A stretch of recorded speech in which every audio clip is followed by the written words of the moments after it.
औरत मार्च और औरतों की जो ये मूवमेंट है, ये वेस्टर्न फंडेड है।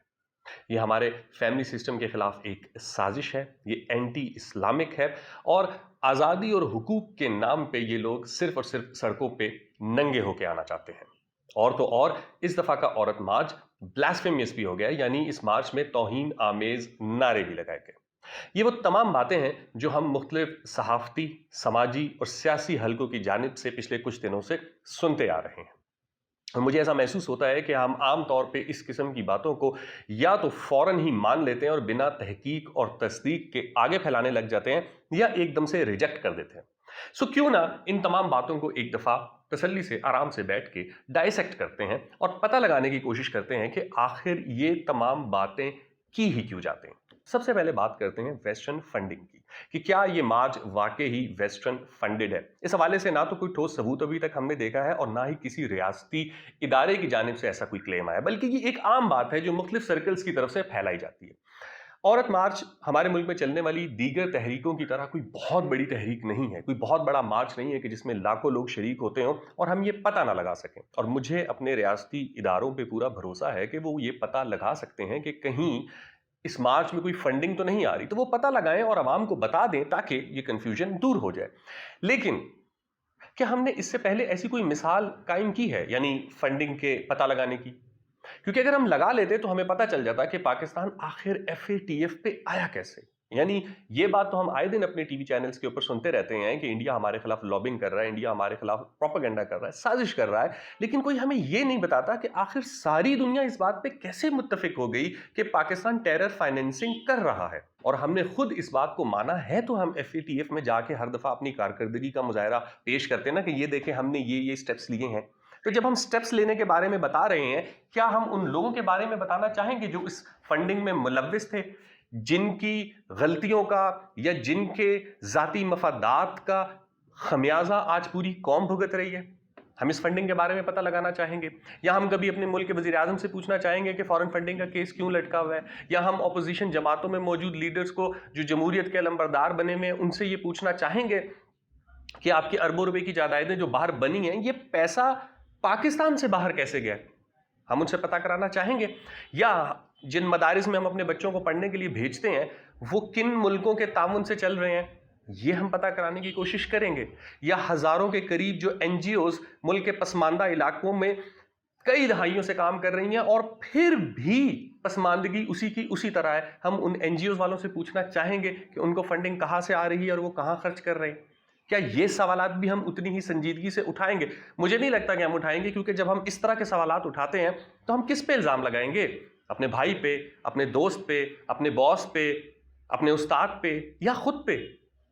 कि हम कहां से पैसा कमा रहे हैं और कहां खर्च कर रहे हैं, कभी इस सारे प्रोसेस के बारे में हमने बात की है? नहीं। हमें सबसे पहले औरतों की, औरत मार्च की फंडिंग के बारे में जानना है, तो जरूर जाने ना। रियासती इदारों का काम है कि वो तहकीकात करें और इस कंफ्यूजन को दूर कर दें। हर साल इसके ऊपर बहस करना क्यों जरूरी है? दूसरी बात कि क्या ये हमारे फैमिली सिस्टम के खिलाफ है और एंटी इस्लामिक है? ये बात भी नहीं समझ आती कि आया पूरी की पूरी विमेन मूवमेंट एंटी रिलीजियस या एंटी इस्लामिक कैसे हो सकती है?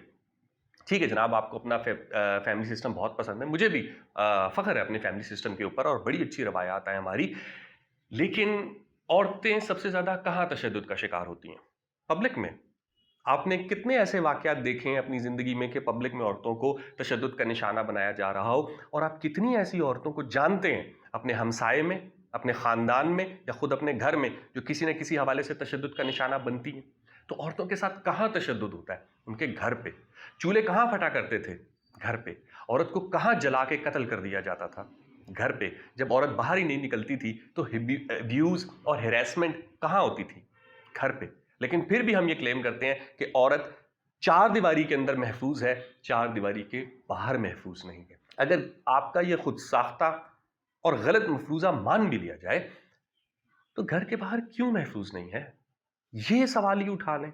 किससे महफूज नहीं है, ये सवाल उठा लें और फिर कोशिश करें ना कि औरत के लिए घर से बाहर भी घर जैसी इन्वायरमेंट हो सके।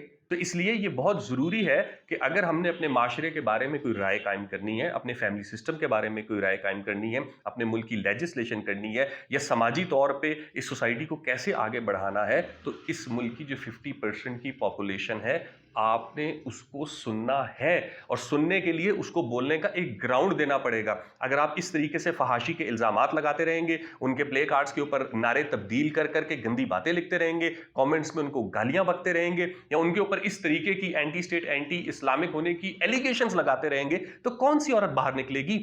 کس کی آواز آپ سن سکیں گے؟ گھر پہ اس کو آپ بولنے نہیں دے رہے، باہر آپ کو اس کا بولنا پسند نہیں، تب تک جب تک آپ اس کی بات ہی نہیں سنیں گے، آپ کا کوئی بھی کلیم درست ثابت نہیں ہو سکتا۔ سب سے آخر میں جو بات کریں گے، جو سب سے زیادہ حیران کن بھی تھی اور پریشان کن بھی تھی، کہ اس مارچ میں ایک تو فرانس کا جھنڈا دیکھا گیا اور توہین آمیز نعرے لگائے گئے۔ اب پہلے تو یہ جھنڈے کی بات کرتے ہیں۔ جھنڈے کی سائنس تو مجھے آج تک سمجھ ہی نہیں آئی۔ دلی میں 4 مہینے سے کسان احتجاج کر رہے ہیں، وہ اپنے حقوق کے لیے باہر نکلے ہوئے، لیکن 26 جنوری کو اچانک سے لال قلعے پہ خالصتان کا جھنڈا نظر آتا ہے، اور کسانوں کی پوری موومنٹ کو خالصتان کی موومنٹ اور اینٹی اسٹیٹ موومنٹ کہہ دیا جاتا ہے۔ اپوزیشن کے جلسوں کے اندر تحریک طالبان کے جھنڈے آ جاتے ہیں، تو کبھی آزاد بلوچستان کے جھنڈے آ جاتے ہیں، منظور پشتین کے جلسوں میں گریٹر پختونخوا کا نعرہ لگ جاتا ہے۔ یہ جو اکا دکا واقعات ہوتے ہیں نا، ان کو پکڑنا کس کی ذمہ داری ہے؟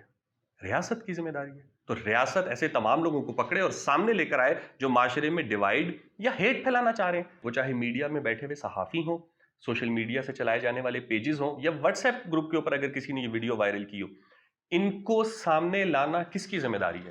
ریاست کی ذمہ داری ہے نا، ریاستی اداروں کی ذمہ داری ہے کہ وہ بتائیں کہ انہوں نے ایک جھوٹی جعلی ایڈیٹڈ ویڈیو کی بیس کے اوپر کسی کے اوپر بلاسفیمی کا الزام کیسے لگایا۔ انہوں نے یہ کیوں نہیں سوچا کہ وہ تھوڑی سی تحقیق کر لیں، کیونکہ ان کے ایک الزام سے کوئی قتل ہو سکتا ہے، کسی کی زندگی عذاب بن سکتی ہے، کسی کو ہیراسمنٹ کا سامنا کرنا پڑ سکتا ہے، کامنٹس میں جس قسم کی زبان ان عورتوں کے خلاف استعمال ہو رہی ہے، اس سب کا ذمہ دار کون ہے؟ تو کیا ریاست اور ریاستی ادارے ہمیشہ کی طرح، یعنی جس طرح کے باقی تمام معاملات کو انہوں نے خاموشی اختیار کی ہے، کیا ریاست اور ریاستی ادارے اس دفعہ بھی خاموش رہیں گے کہ عوام خود ہی لڑ کے دست و گریباں ہو کے ایک دوسرے کو گالیاں دے کے بس اپنے مسائل کو وہ خود ہی نمٹتی رہے، یا ریاست خود انٹروین کر کے ایسے لوگوں کو کیفر کردار تک پہنچائے گی تاکہ اگلی بار کوئی کسی کے اوپر غلط ایلیگیشن نہ لگا سکے؟ اور اگر ریاست اور ریاستی ادارے اب بھی خاموش ہو کے بیٹھے رہیں گے تو پھر وہ میرا خیال ہے کسی کے بھی خلاف کارروائی کا کوئی حق نہیں رکھتے۔